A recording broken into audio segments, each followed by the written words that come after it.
I'm Jim Holmberg, Curator of Collections here at the Filson Historical Society, and welcome to Collection Reflections, where we take a look at some of our significant pieces in the collection and some of our favorite. I'm standing here in front of the John Wesley Jarvis portrait of James Wilkinson. It's a significant portrait. I'm not sure it's one of my favorites, but it is historically important. James Wilkinson was one of the biggest rascals in American history. He was a schemer from the get-go. He studied to be a doctor in Maryland, where he was born and raised. And then during the American Revolution, he got a commission, managed to network and rise in rank, and he schemed. He actually was part of the Conway cabal that tried to remove George Washington as commander of the Continental Army.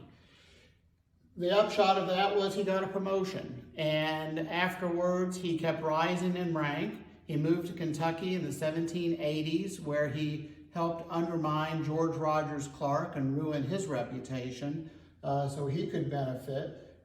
He was involved with the Spanish, and for his own personal gain, he went down to New Orleans on a trading venture and then enrolled as a paid spy for the Spanish government. He was Agent 13, and for some 20 years, he fed intelligence to the Spanish government against the United States. So quite a character. And this whole time, he's an officer and in fact becomes general of the army. Perhaps apocryphally, somebody supposedly asked George Washington once, who knew he was a schemer and couldn't be trusted, why in the world he made him general of the army. And Washington's supposed reply was, at least that way I know where he's at. So he had a reputation, but it was very slippery, and he kept somehow getting away with things.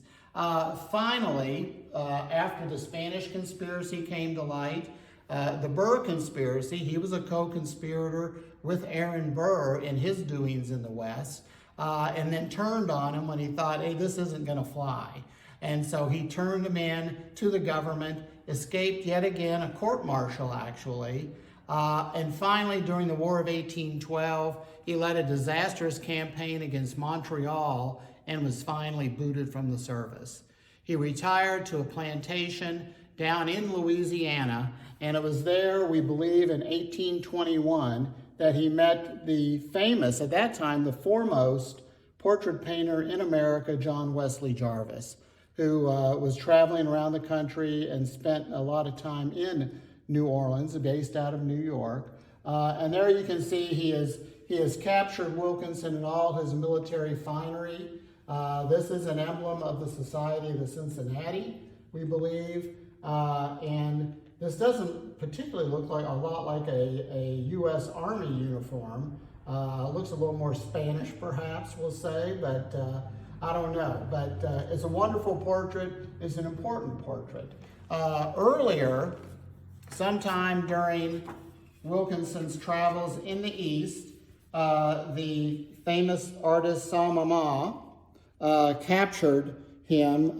He did a lot of profile drawings, and then these would be engraved and struck. And so this is, we have the original plate in our collection, and this is one of the strikes that was done from it years ago. So this is another view of James Wilkinson.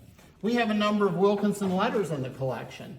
And what I find particularly interesting about them, and they're written, have good content. You know, again, one of the wonderful things is how these things all come together. The portraits, the manuscripts, the books, the artifacts, the photographs, that really help tell a whole story of a person, an event, an era in our history. And in this letter, written to Joseph Reed in 1817, he's expounding upon what it means to be a patriot, which of course is ridiculous, knowing what all he was actually doing as a paid agent of Spain. In fact, he reported on the Lewis and Clark expedition to Spanish authorities suggesting they intercept and stop it. The Spanish tried 3 different times and came close once, but they never did. And he perhaps knew that. It was a long shot, and it just ingratiated himself as a paid agent of Spain. So that's James Wilkinson, some of our manuscripts with him. Thank you for joining us again for this collection reflection, and we look forward to seeing you again.